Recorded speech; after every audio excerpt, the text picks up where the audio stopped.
Hola a todos, bienvenidos queridos alumnos de la carrera de Ciencia de la Educación en la asignatura de Pedagogía Diferencial. En la tercera clase el tema tratado fue el trastorno de la comunicación, el lenguaje y el habla. En esta cuarta clase estaremos desarrollando el tema los alumnos con sordera o con déficit auditivo.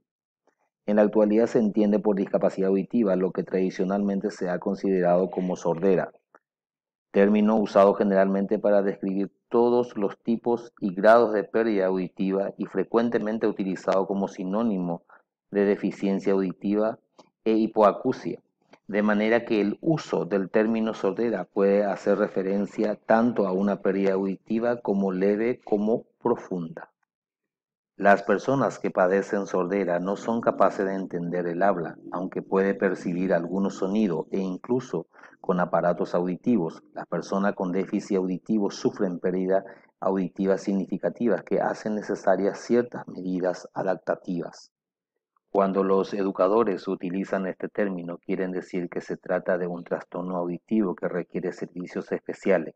Los trastornos de la audición también pueden ser clasificados según la edad y el momento de su aparición. La mayoría de los niños que reciben educación especial a causa de un trastorno de la audición tienen algún grado de resto auditivo. Es importante saber si la pérdida de la audición es congénica. Esto es que está presente al nacer o adquirida posterior al nacimiento.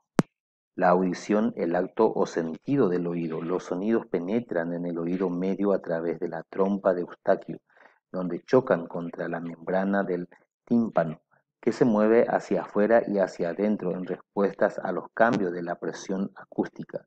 Estos movimientos de la membrana del tímpano transforman la energía acústica en energía mecánica, que se transmite a tres huesecillos, el martillo, el yunque y el estribo.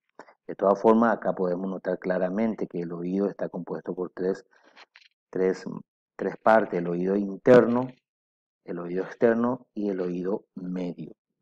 Las pérdidas auditivas conductivas se originan en anormalidades o complicaciones del oído externo o del medio. La acumulación de cera en el canal auditivo puede ocasionar una pérdida conductiva de la audición, lo mismo que las enfermedades que dejan fluidos o residuos. Algunos niños nacen con los canales auditivos incompletos o mal formados. También pueden aparecer pérdidas auditivas en la membrana del tímpano o los osículos.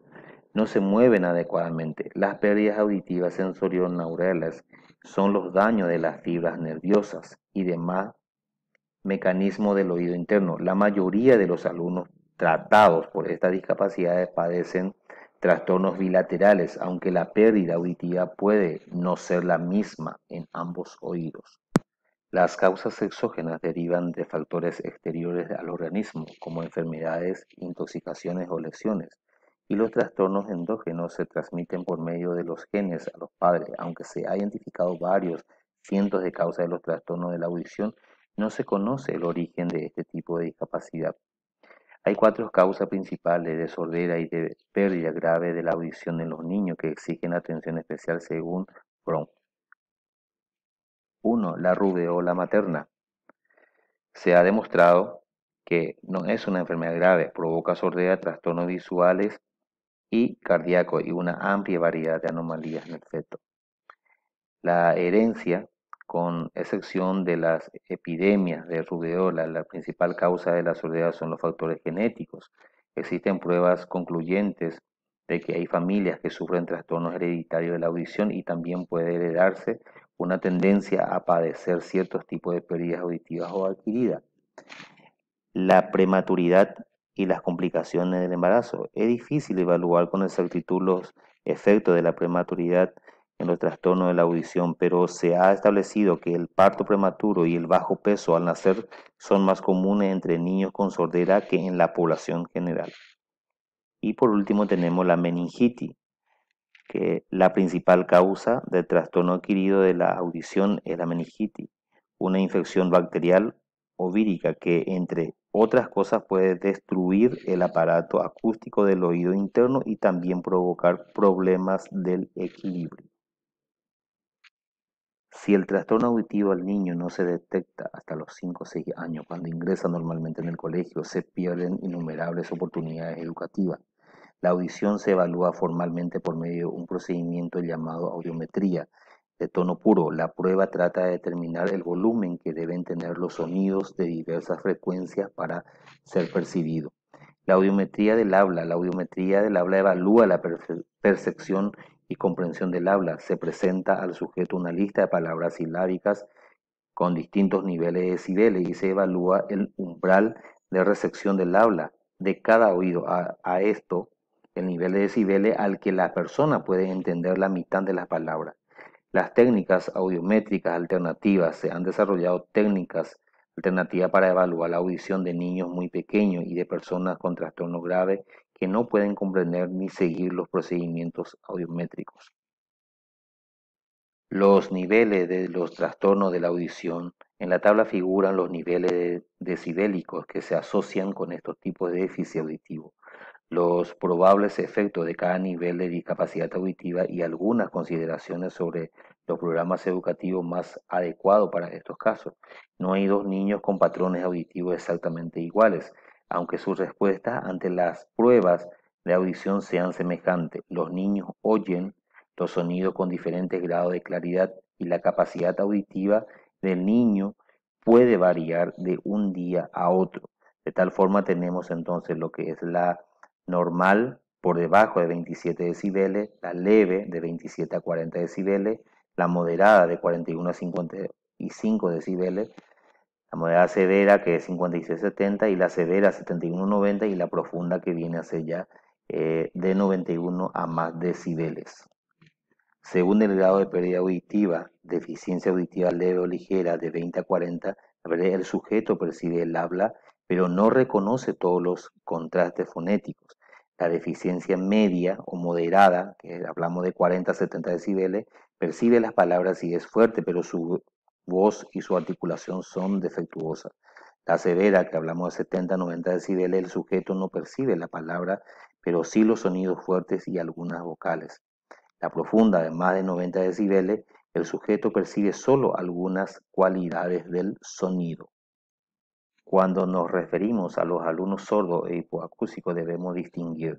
Algunos sordos e hipoacúsicos son restos de auditivos suficientes para que con la adecuada ayuda técnica y con apoyo pedagógico y logopédico puedan acceder al lenguaje oral por vía auditiva. Posterior a eso tenemos con pérdidas profundas que difícilmente van a poder adquirir el lenguaje oral por vía auditiva y van a necesitar generalmente la vía visual como canal comunicativo mediante la lectura labial, sistemas bimodales y lenguaje. El desarrollo de su desarrollo lingüístico y comunicativo. Podemos diferenciar dos clases de niños sordos, los que crecen en un medio en el cual se emplea la lengua de signos y los que crecen en un medio oral. Los padres oyentes utilizan principalmente el lenguaje oral con un hijo sordo y muchos presentan una actitud negativa hacia el lenguaje de signos. En cambio, los niños sordos con padres sordos ya en sus primeros años de vida van adquiriendo las bases necesarias para su futura socialización a través de interacciones lingüísticas en una lengua de tipo visogestual, ya que utilizan el lenguaje de signos como una forma natural de comunicación familiar. El desarrollo socioafectivo de estos niños en investigaciones realizadas señalan que principales características de la personalidad de estos niños, por un lado, la impulsividad unida o dificultad en el control de la propia conducta y un bajo nivel de tolerancia a la frustración y por otro, una mayor inmadurez social. Sin embargo, los niños sordos, hijos de padres sordos, son capaces de controlar mejor su conducta, presentan menos impulsividad, una mayor madurez social y un grado más alto de responsabilidad. Dentro de las necesidades educativas tenemos la necesidad de normalización, que se concreta en el marco escolar mediante la inclusión escolar, en la adquisición del currículo ordinario por parte de estos alumnos, con aquellas adaptaciones que sean precisas en cada caso.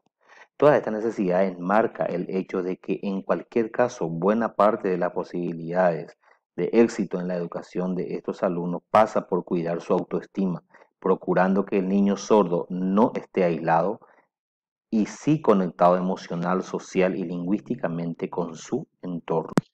En la actualidad se fomenta el aprendizaje auditivo, esto es enseñar al niño a aprender a escuchar y a aprender por medio del oído. Los defensores del aprendizaje auditivo mantienen que los tres primeros niveles del entrenamiento auditivo, detección, discriminación e identificación de los sonidos, son importantes, pero insuficientes para desarrollar los restos auditivos. El aprendizaje auditivo potencia en cuanto a niveles superiores de la capacidad auditiva, la comprensión de los sonidos significativos.